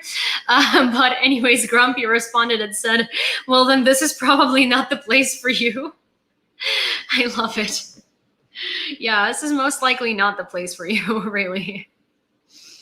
Ukraine receives from Russia the bodies of the dead in a terrible state, in which it is almost impossible to recognize a person by eyes. Sometimes it is not even possible to take material for DNA analysis. Olena Tolkacheva, head of the patronage services of the Azov regiment, said that this is an interview with Ukrainska Pravda. So the bodies of the dead that Russia had sent back to Ukraine, it doesn't say from where, but I'm going to take a wild guess and say Olenivka, maybe, or some of them might be from Olenivka, are in a state so terrible that you can't even recognize them. And in some cases, you can't really take DNA from them either. So our frequent flyer on YouTube, a frequent flyer is just a troll who consistently keeps making new accounts, says, you need to stop calling everybody trolls. The thing is, I don't have to call you a troll. I just, this is a democracy. I'm an autonomous human being. I might literally just not like you, and I might want to block you from my channel. And it doesn't matter whether you're a troll or whether you're a good person or whether you're the best person on the planet. If I don't like you, I will just block you. You don't have to be a troll. This is the beauty of, having autonomy over your own channel. I literally might not like your profile picture, and I have a full right to block you. I mean, that will make me a little psychotic, but at the same time, I can easily do that. I might not like the way you put your commas in your sentences, and I can still have all the right to block you. So. And also, you need to stop calling everybody trolls. You need to stop making 265 accounts to stalk me on YouTube. How about that, honey? Anyways. Lithuanian Interior Minister Agne Bilotaite said that citizens of Belarus could also be banned from entering the country on Schengen visas. This is reported by the publication Delphi. Ukraine is lobbying the UN General Assembly for the adoption of a resolution that will become the basis for the creation of an international compensation mechanism, which would lead to a seizure of Russian state assets abroad in the amount of up to 300 billion, according to The Guardian. They believe in the armed forces of Ukraine despite the war. 4,000 Hasidim arrived in Uman to celebrate Rosh Hashanah. This is reported by the United Jewish Community of Ukraine on the Telegram channel. From today, a massive arrival in Uman of a large number of Hasidic pilgrims who traveled to Ukraine from different parts of the world despite the war, demonstrating faith in the armed forces of Ukraine, the message says. According to a survey by the Kyiv International Institute of Sociology, 87% of Ukrainian citizens believe that the Ukrainian government, in particular President Volodymyr Zelensky, will not make unacceptable compromises with Russia. Depending on the region, only 3 to 9% of the respondents believe that the state can make such compromises. Thank you, Todd. Thank you so much. We have shown that we can win on the battlefield. Another important task of ours is to achieve victory. I love when this happens. Another important task of ours is to achieve victory. Achieve victory in the economy, said Zelensky, the president of Ukraine. Our country is interested in the arrival of global capital, thanks to which new jobs and the economy will be created. We can and want to restore a normal investment climate. So this is actually a very interesting thing because everybody only talks about the Ukrainian victory on the battlefield, but also people very often forget how damaged our economy is and how damaged our citizens' ability to make money really is because we have lost a lot of infrastructure. We have lost a lot of homes. We have lost so much. Ukrainian economy is in a free fall down, you know? And it would be stupid to deny it because we're artificially holding it. Countries are helping us artificially hold it. But at the same time, half of our country is ruined, right? And so there is going to have to be a lot of international capital and a lot of international investments in order for Ukraine to be rebuilt as fast as possible. And by rebuilt, I mean like jobs, I mean apartments. It's not just apartments and not just people's like houses that suffered, right? It's universities, it's schools, it's cultural centers, it's factories, it's job sites, it's offices, it's everything, right? So one of the things that I'm going to say, if you are an incredibly rich person and you like to invest into something, I would really, really say invest into rebuilding Ukraine, invest into building office spaces, invest into building things, because real estate is going to have a boom and you're probably going to get like an incredible return on your investment in a very short period of time. So if you have money to invest into things in Ukraine, you go do that. And if you have friends in the New York Stock Exchange, Zelensky had a conversation with them a couple of weeks ago, basically explaining to them which areas are the best to invest in and basically giving them deals to invest. So, you know, maybe explore that route.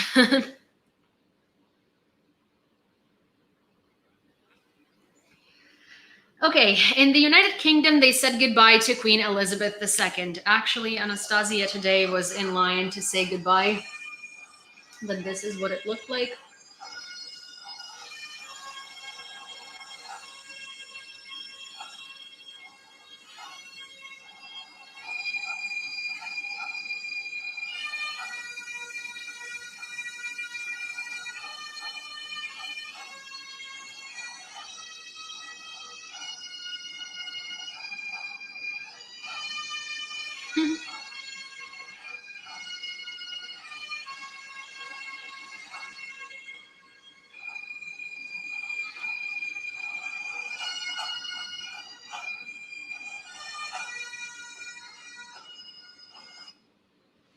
Yeah, I love bagpipes too, but the Irishman says, definitely not my queen. Yeah, I fully understand that. So I do understand that while for the English, this is an incredibly, incredibly sad and sorrow event, for the Scottish, Irish, and Welsh, it is a very different situation. And I sort of like, you know, I understand like I personally very much, as a Ukrainian, relate to why the Irish, Welsh, and Scottish absolutely do not care for this event in the realm of, of of that part of the world, because colonization is not fun, and who, if not Ukrainians, would understand that.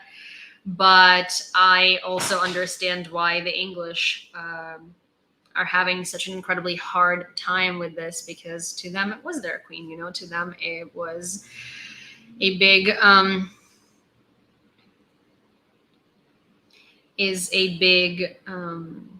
it was a big deal. And for them, it was, it was their queen, and it was their pride and joy. And the English love their royal family. But here's the thing: I understand both sides of this coin. I understand some people who really love her. I understand some people who absolutely don't care, and I understand some people who absolutely hate her. Did Q Mister here says, did Ukraine ever had a monarchy? Kind of, yes. The Ukraine had a monarchy of Rurikovichi, and that was during Kyiv Rus, and they were ruling Kyiv Rus. Kyiv Rus was a very, very, very large empire, I want to say, and it was one of the most successful empires at that time. It had a lot of trade with the Byzantine Empire. We were in the crossroads of civilization. There was a lot of trade shows happening in Ukraine. It was called Kyiv Rus at the time, right? And Kyiv was one of the most progressive cities on the planet at that point. And the dynasty of Rurikovichi was the monarchy that was ruling Ukraine. So yeah, we did, but that was a very, very long time ago. Occupiers in Kherson are actively looking for partisans and checking the phones of civilians. According to the international intelligence community, Inform Napalm, the invaders are looking for active citizens who resist the occupation by entering the street from different directions and searching every apartment. In addition, they launch a drone for aerial surveillance. The occupiers check the house by floor, demand phones from the owners. If there are suspiciously few materials in the gadget, or if it is reset to factory settings, it is sent for verification to specialists who recover deleted data. So that's really upsetting, because at this point, Ukrainians can't even default their phones to factory settings, because those phones are going to be taken away and then sent over to Russian hackers to see what has been deleted off of it. And you can't have suspiciously too few materials in it either. So you would have to sweep your phones really, really carefully. In occupied Donetsk, the Russians shelled the Kubushevsky district. 13 people were killed. The occupation again terrorizes civilians and causes the armed forces of Ukraine and accuses the armed forces of Ukraine of said shelling. Yes, anytime Russia does anything wrong, they just accuse Ukrainians of it. It's a normal thing. What's a cell phone? Canadian Prime Minister Justin Trudeau said that the mass graves of people in the de-occupied Ukrainian territories are evidence of Russian war crimes. Proper investigation and transparency are needed, and Vladimir Putin, his supporters, and the Russian military must be held accountable for the atrocities they have committed and continue to commit in Ukraine. The United States of America does not count on an early end to the war in Ukraine, while it is ready to continue to provide the necessary support to combat Russian aggression, said U.S. Ambassador to Ukraine, Bridget Brink. 17% of Ukrainians who left their homes due to the war have already returned from abroad. The percentage of those who want to stay abroad has also decreased. At the end of August, there were 27% of people, and now there are only 10% who want to stay abroad. Russians are shelling the city that they have occupied. That is a normal tactic for them. Russians don't care for the inhabitants of that city. New York artist Sho Shibuya dedicated an illustration to the exhumation of bodies at the site of mass burial near Izum. This is not the author's first work about the war in Ukraine. Prior to that, he published a series of illustrations accompanied by news articles and wartime videos and photos. So here is, oh yeah, okay, so this is a Russian troll. Can you please block it? So this is the cover art for the New York Times. Okay, if you are on YouTube, on Twitch, YouTube, or Twitter, it's going to be harder for you to see, but basically, this is what it looks like. Let me see if I can, oh, there we go. This is getting better. Yep. So this is what the art looks like. And what this art signifies is this.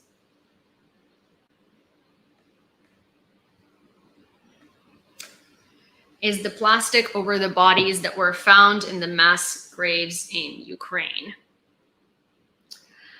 Russian units in the south are squeezed between the Ukrainian defense forces at the right bank. Some Russian army commanders are trying to get in touch with representatives of the armed forces of Ukraine to lay down their weapons and surrender.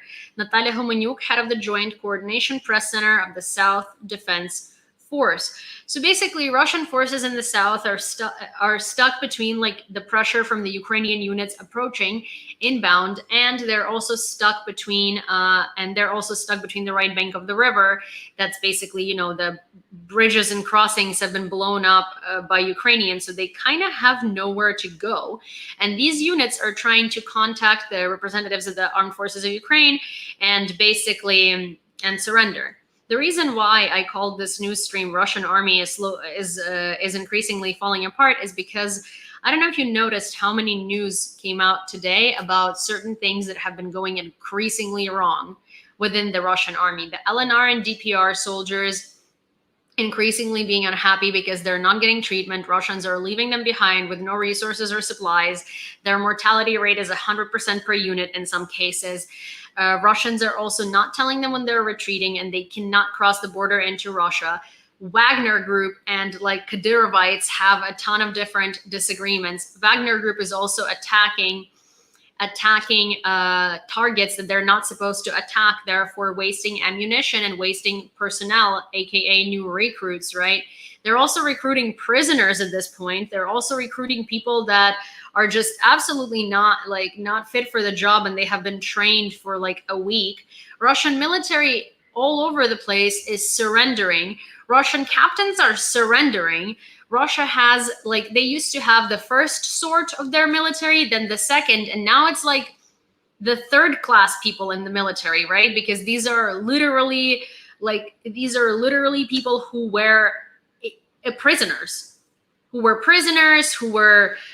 forced mobilized, people from hospitals, people, they're mobilizing, they're basically, another thing that they're doing is to Russian soldiers who come to Russian hospitals, they basically minimize their wounds to them, specifically they minimize their wounds to them specifically so these soldiers would think that they don't have wounds as bad as they do. Then they quickly patch them up. They don't finish treating them, and then they genuinely just send them back onto the front lines, right? Like, here's some morphine, you go, boy.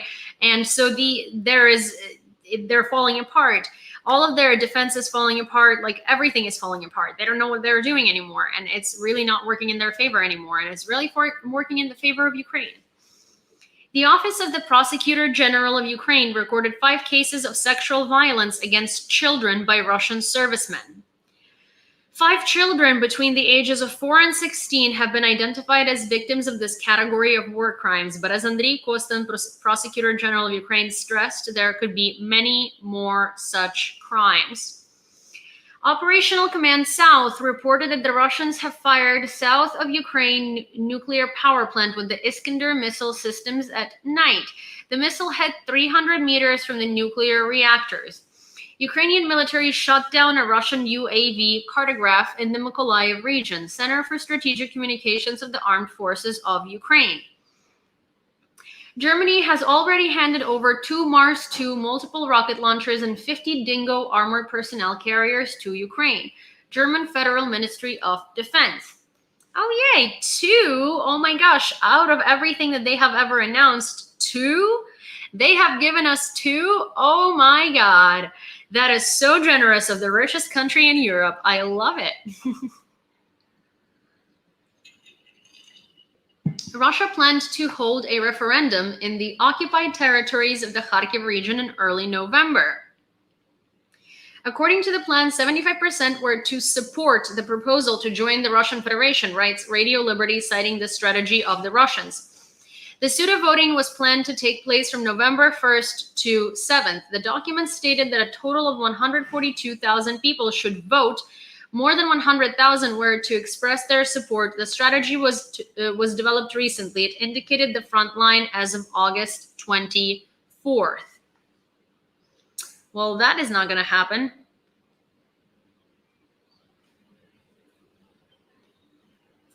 Lithuania did not let in 18 Russians on the first day of the Schengen entry ban, a local border guards report. Yeah, so Q-Mister, it does always, so Q-Mister says, I can't believe it was only 2. Yeah, that's the thing, they proudly announced that they have sent us 2 of these vehicles, and that's really funny because they are literally the richest country in Europe. And they keep announcing things through Scholz's party that they're going to send to Ukraine, and then they just never sent them. And then Scholz's party is the one who blocks these transfers. And I actually was talking to a very politically apt friend of mine who is German and lives in Germany, and I was kind of asking him what's up, and he couldn't explain it either. So just a mystery here. Yeah, I love how they have the voting statistics figured out ahead of time. Yeah, right.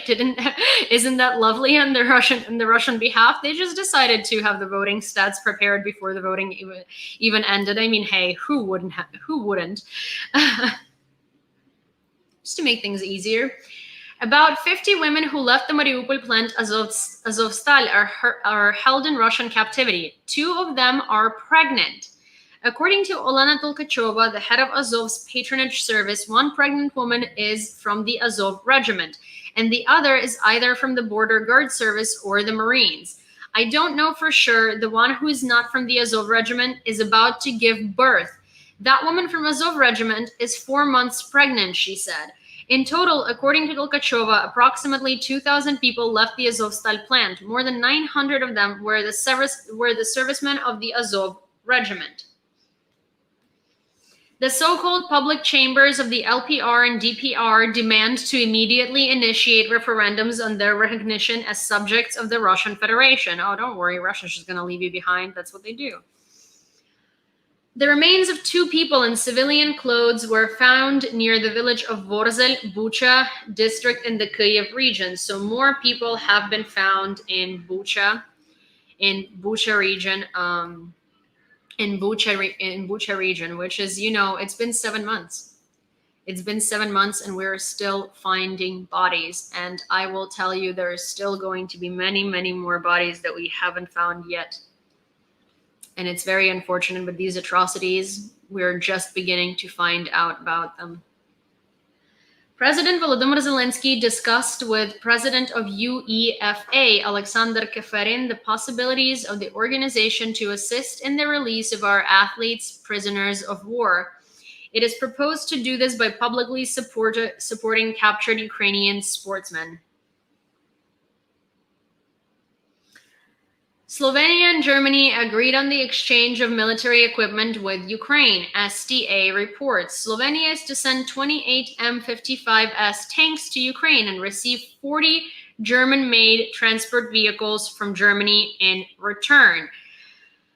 Oh, they're so fun. Why don't they just send those vehicles to us? Because we're literally at war and we could use them rather than, Slovenia giving us used vehicles that are not as good, in Slovenia, who is not at war, neither is at risk of being at war, and getting new vehicles. It just makes no logical sense, to be honest. More than 1,000 explosive objects were seized in Izum and Balaklia today, September 19th. Ukraine will provide African countries with 50,000 tons of wheat free of charge. The Cabinet of Ministers of Ukraine has allocated 420 million hryvnias to provide humanitarian aid to Ethiopia and Somalia. The government also instructed the Ministry of Foreign Affairs to agree with the United Nations and the competent authorities of Ethiopia and Somalia on the delivery and payment of grain transportation from the port of Odessa to the ports of these countries at the expense of international organizations. So Ukraine is giving Somalia and Ethiopia wheat for free. Ukraine won the gold of the U19 Women's Beach Volleyball World Championship for the first time. During the championship, Ukrainians Yewleea Serduk and Daria Romaniuk did not give up a single set and defeated athletes from Norway, China, Brazil, Germany, and the US. Here is a video of the abandoned forest positions of the invaders. Take a look.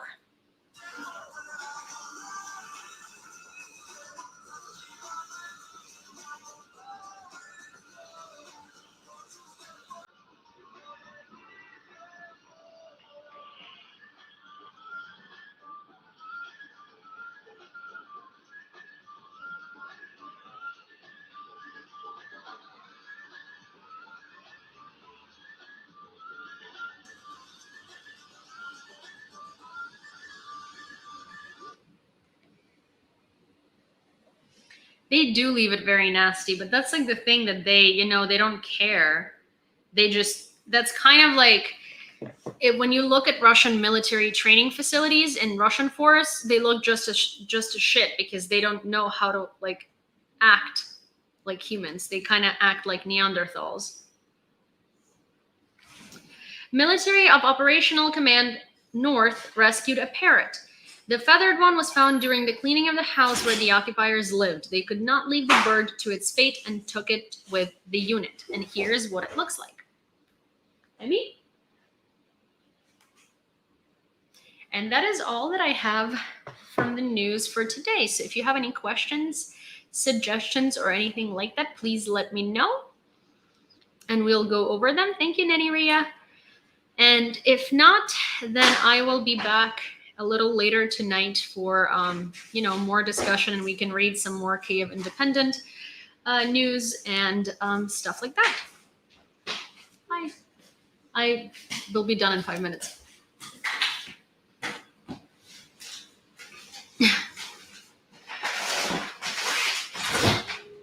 So yeah, I'm sure you saw where the dissipated next to their dugout and eating area. Oh yeah, they go to the bathroom and they also eat in the same vicinity. That's a normal thing for Russian soldiers, as it seems. It doesn't seem like they differentiate between those two things at all. The little girl who was separated from her granddad. No, I haven't heard really anything about that. Thanks for the news. Yeah, of course. Thank you for being here. Thank you, mister. Thank you for following and thank you for staying.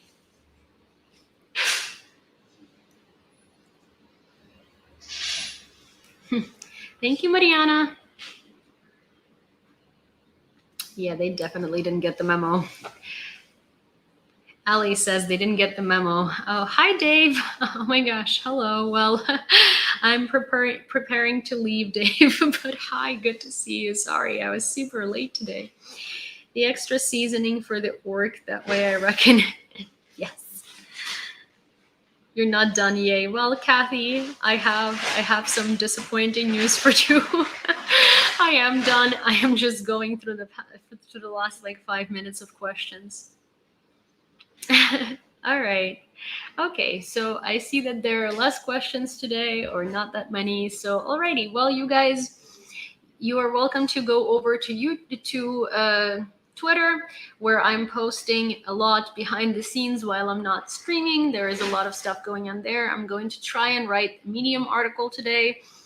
I am also going to, if you do not follow me on YouTube, please do, because that's where I'm going to be releasing the Azov interview. And I also do have a Patreon. If you'd like to contribute to my efforts of bringing the information to everyone daily, then that would be greatly appreciated. not solicited, nor is it like anything I'm trying to pressure you into. But if you would like to, you do get a lot more insight into interviews, into interview subjects, into sort of things that are happening. And we are also going to be doing monthly Zoom calls on Patreon. So if you would like to do, if that sounds like something you like, please join Patreon. It's available in my About section on YouTube and Twitch, and in my link in bio on Twitter, TikTok, and everywhere else. And if you want to manually look it up, it's Spy News Network INTL. And I'm grateful for every subscription. Thank you guys very much. And yes, I'm posting the cake. And I will see you guys later today. Bye.